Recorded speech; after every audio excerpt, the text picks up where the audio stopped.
जय माता दी दोस्तों, कैसे हैं आप सब। दोस्तों बात कर रहे हैं 5 और 6 सितंबर की कि ये 2 दिन मकर राशि वालों के लिए कैसे रहने वाले हैं। इन 2 दिनों में मकर राशि वालों को क्या खुशखबरी सुनने को मिल सकती है, किन बातों में इन्हें सावधानी रखनी चाहिए। तो इन 2 दिनों का राशिफल जानने से पहले हम इन 2 दिनों का पंचांग जान लेते हैं। 5 सितंबर 2025 दिन शुक्रवार रहेगा। भाद्रपद मास शुक्ल पक्ष की त्रयोदशी तिथि रहेगी। शोभन योग रहेगा जो 1:52 तक रहेगा। उसके बाद अतिगण योग प्रारंभ हो जाएगा। श्रवण नक्षत्र रहेगा जो 11:39 तक रहेगा। उसके बाद घनिष्ठा नक्षत्र प्रारंभ हो जाएगा। चंद्रमा मकर राशि में रहेंगे। अभिजीत मुहूर्त का समय रहेगा 11:54 से 12:44 तक। राहु काल का समय रहेगा सुबह 10:15 से 11:54 तक। अब बात करते हैं 6 सितंबर की। 6 सितंबर 2025 दिन शनिवार रहेगा। भाद्रपद मास शुक्ल पक्ष की चतुर्दशी तिथि रहेगी। इस दिन अनंत चतुर्दशी रहेगी। अतिगण योग रहेगा जो 11:52 तक रहेगा। उसके बाद सुकर्मा योग प्रारंभ हो जाएगा। घनिष्ठा नक्षत्र रहेगा। चंद्रमा मकर राशि में 11:22 तक रहेंगे। उसके बाद कुंभ राशि में आ जाएंगे। अभिजीत मुहूर्त का समय रहेगा 11:54 से 12:44 तक। राहु काल का समय रहेगा सुबह 9:10 से 10:44 तक। 5 सितंबर को प्रदोष व्रत रहेगा और क्योंकि ये शुक्रवार के दिन है इसीलिए इसे शुक्र प्रदोष व्रत कहा जाएगा।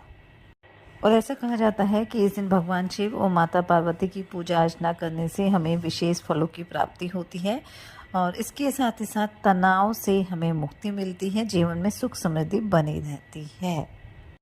और इस दिन पूजा का जो शुभ मुहूर्त रहेगा वो शाम 6:38 से शुरू होकर रात्रि 8:55 के बीच का रहेगा। और इस बार तो इस व्रत पर बेहद शुभ संयोग बन रहे हैं क्योंकि इस दिन शोभन सर्वार्थ सिद्धि और रवि योग का संयोग बनेगा, जिसकी वजह से इस दिन भगवान शिव की पूजा अर्चना करना बेहद ही लाभदायक रहने वाला है। तो इस दिन आप पूरे विधि विधान के साथ भगवान शिव की पूजा अर्चना करें। शिवलिंग पर दूध में तिल डालकर अभिषेक अवश्य करें, इससे मानसिक शांति आपको मिलेगी। और शिवलिंग पर चंदन भी अवश्य लगाएं, इससे भी भगवान शिव जल्दी प्रसन्न होते हैं। भगवान शिव को शमी का फूल अर्पित करें क्योंकि ये भगवान को अत्यंत प्रिय होता है। साथ ही आप पंचामृत से भी शिवलिंग पर अभिषेक कर सकते हैं। और ऐसा कहा जाता है कि जो प्रदोष व्रत शुक्रवार के दिन पड़ता है उस दिन भगवान शिव के साथ साथ माँ लक्ष्मी की कृपा भी प्राप्त होती है।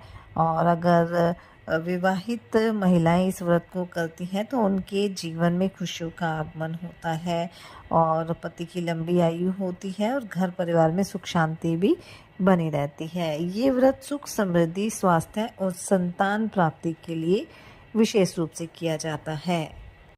6 सितंबर को चतुर्दशी तिथि रहेगी और इसे अनंत चतुर्दशी के नाम से जाना जाता है। और इस दिन भगवान विष्णु के अनंत स्वरूप की पूजा अर्चना की जाती है। जैसा कि आप सब जानते ही हैं कि अनंत चतुर्दशी की पूजा में सूत्र का अत्यधिक महत्व माना गया है। और ये जो सूत्र है वो सूत के धागे को हल्दी में रंगकर 14 गांठ लगाकर तैयार किया जाता है और इसे हाथ में या गले में धारण किया जाता है। और प्रत्येक गांठ पर भगवान विष्णु के स्वरूप अनंत जो उनके स्वरूप है उनकी पूजा की जाती है। और ऐसा कहा जाता है कि इस सूत्र को धारण करने से हमें सभी कष्टों से मुक्ति मिल जाती है और जीवन में सुख समृद्धि आती है। साथ ही इस दिन का महत्व इसलिए भी अधिक बढ़ जाता है क्योंकि इसी दिन गणेश चतुर्थी पर स्थापित की गई गणेश प्रतिमाओं का विसर्जन भी किया जाता है और भगवान गणेश को विधिवत विदाई देकर घर में सुख समृद्धि की प्रार्थना करते हुए भगवान गणेश से ये पूजा अर्चना की जाती है कि अगले वर्ष आप हमारे घर फिर से आना। तो अगर आप भी अपने घर गणेश भगवान को लेकर आए थे और 11वें दिन ही आप उनका विसर्जन करना चाहते हैं तो सबसे पहले पूजा स्थान पर आप घी का दीपक जलाएं ओम गण गणपति मंत्र का जाप करें, भगवान गणेश को फल फूल धूप दीप अर्पित करें, उनकी आरती करें, गणेश चालीसा का पाठ करें, मोदक का भोग लगाएं और पूजा में हुई किसी भूल चूक के लिए उनसे क्षमा याचना करें और फिर श्रद्धा से आप भगवान की मूर्ति को उठाएं और विसर्जन के लिए ले जाएं और गणपति बप्पा मोरया अगले बरस तो जल्दी आके जयकारों के साथ उन्हें विदा करें। तो चलिए बात कर लेते हैं ये 2 दिन मकर राशि वालों के लिए कैसे रहेंगे। ये 2 दिन मकर राशि वालों के लिए सुखद रहने वाले हैं। इन 2 दिनों में लाभ के बड़े योग बन सकते हैं। बस इन 2 दिनों में आपको अपने मन को शांत रखने की आवश्यकता रहेगी और अगर आप अपने मन पर नियंत्रण कर लेंगे तो कोई बड़ी सफलता इन 2 दिनों में आपको मिल सकती है। अपनी आमदनी को बढ़ाने की कोशिश में आप लगे रहेंगे और इसके लिए आप कोई योजना भी बना सकते हैं, कोई निवेश भी आप कर सकते हैं और आगे चलकर आपको उसमें अच्छे खासे लाभ की प्राप्ति भी होगी। अगर आप खुद का घर बनाने की या खरीदने की योजना बना रहे हैं तो आपकी इच्छा भी जल्दी पूरी हो सकती है। कोई लोन अप्लाई कर रहे थे तो वो भी आपको मिल सकता है। विद्यार्थियों के लिए भी 2 दिन अच्छे रहेंगे। प्रतियोगी परीक्षा में आपको सफलता प्राप्त होगी और कोई एग्ज़ाम दिया था तो उसका रिज़ल्ट भी आपके लिए काफ़ी पॉजिटिव रहने वाला है। किसी मित्र की सहायता से कारोबार को लेकर अगर कोई समस्या थी तो वो दूर हो जाएगी या कोई मित्र काम को लेकर आपके साथ पार्टनरशिप भी कर सकता है। बस एक बार अच्छी तरह से जांच पड़ताल कर ले, बाकी आपके लिए समय अच्छा रहने वाला है।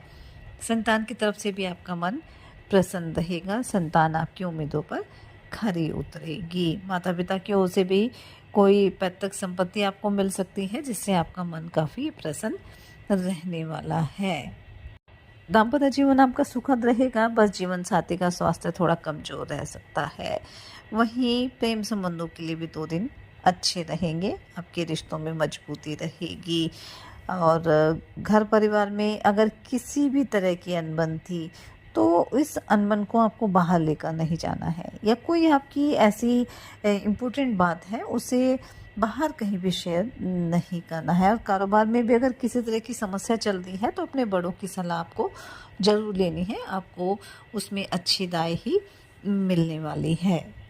स्वास्थ्य को लेकर भी कोई समस्या नहीं है, शारीरिक रूप से आप फिट रहेंगे, थोड़ा सा मन परेशान रहेगा। मन को शांत रखने के लिए आप गायत्री मंत्र का जाप करें, हनुमान चालीसा का पाठ करें, बाकी समय आपके लिए अच्छा रहने वाला है। नौकरी पेशा लोग भी अपने कार्यों को तय समय पर पूरा कर पाएंगे। तो कुल मिलाकर हम कह सकते हैं कि ये जो 2 दिन हैं वो मकर राशि वालों के लिए अच्छे रहेंगे। बस थोड़ा सा मन को शांत करके चलें, साथ ही सच्चे मन से ईश्वर आराधना करें। शुक्र प्रदोष व्रत रहेगा तो भगवान शिव की पूजा अर्चना करें। अनंत चतुर्दशी रहेगी, भगवान गणेश का विसर्जन किया जाता है तो गणेश भगवान की भी पूजा अर्चना करें। हनुमान चालीसा का पाठ जरूर करना है, जितने बार भी कर सकते हैं, इससे आपको लाभ की प्राप्ति होगी।